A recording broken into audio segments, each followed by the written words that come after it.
Now, Ukraine has said that its sea drones have struck a major Russian port on Friday and damaged a warship in an attack that underlined Kyiv's growing capabilities as the Black Sea has become increasingly an important battleground in this war.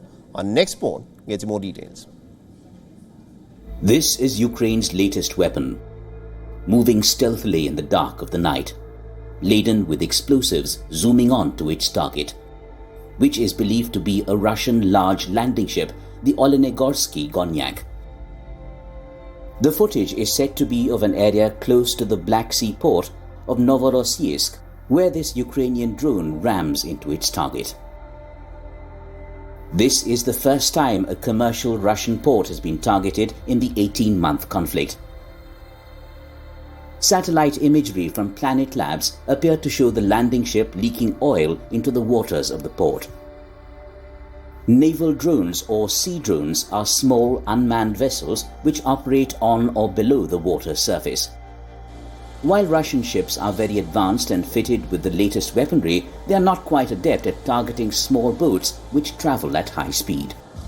Crimea, annexed by Russia in 2014, has been targeted by Kyiv throughout Moscow's Ukraine offensive, but has seen more intense attacks in recent weeks. Ukrainian drone strikes on Crimea in July blew up an ammunition depot and damaged the strategic bridge across the Kerch Strait. Ukraine sank Russia's flagship, the cruiser Moskva, in April 2022 and said in July last year that it had hit a Russian naval tugboat with Western-supplied anti-ship missiles.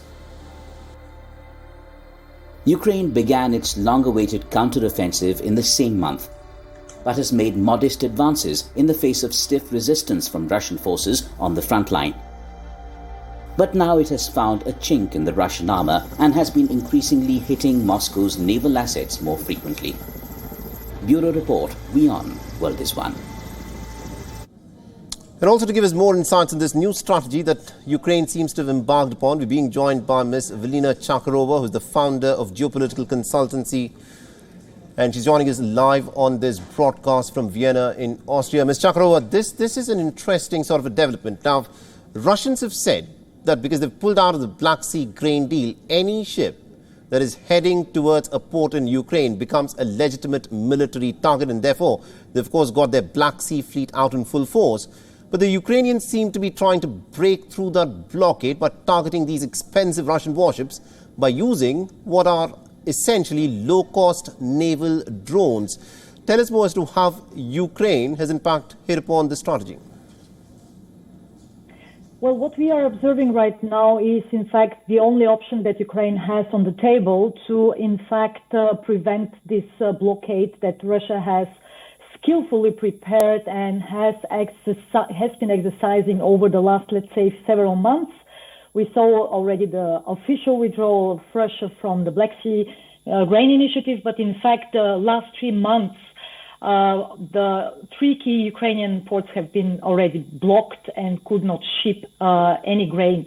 Now, what Ukraine is doing is practically to use this only possible way of attacking Russian ships. They use the asymmetric, let's say, response by applying the very same approach that Russia did on Ukraine. And in fact, given the realities on the ground, namely that Russia has to ship around 50 million tons of grain, and right now there are several key Russian ports that will consider, of course, the high risk of this retaliatory measure from Ukraine starting with August 23rd.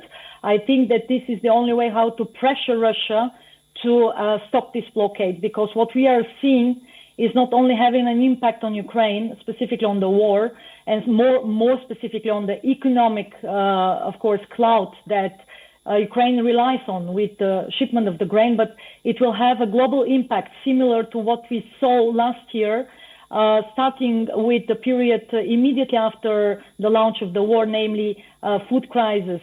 And of course, the whole world doesn't want to see food crisis 2.0. So the only option right now is to exercise international pressure on Russia, and at the same time, what Ukraine is doing right now with these drone attacks.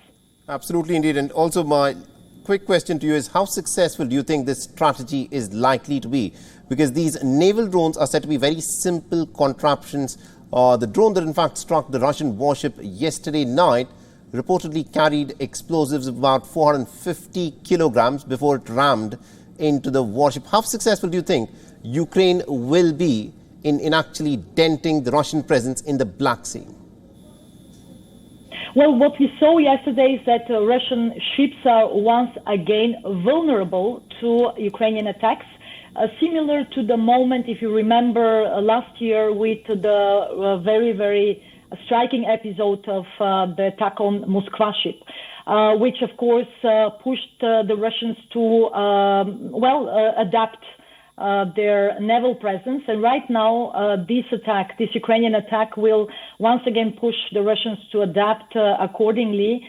And as I said, right now we are in the most, let's say, critical phase of this counteroffensive of Ukraine.